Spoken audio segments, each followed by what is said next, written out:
How to tag someone on Twitter, that's what I'm going to show you in this video. So if you're interested, then keep on watching.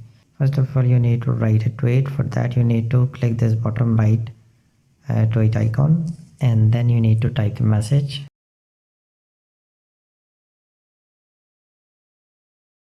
And if you want to tag someone, you need to press the @ symbol, and then you need to type his Twitter account.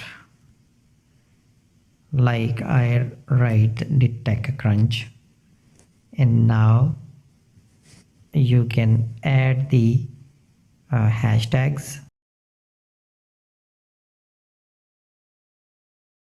and then you need to press the tweet. If I want to see my tweet, I can go to my profile and I can see this tweet.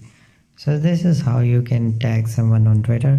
Thank you for watching this video. If you like this video, hit the like button, share and subscribe.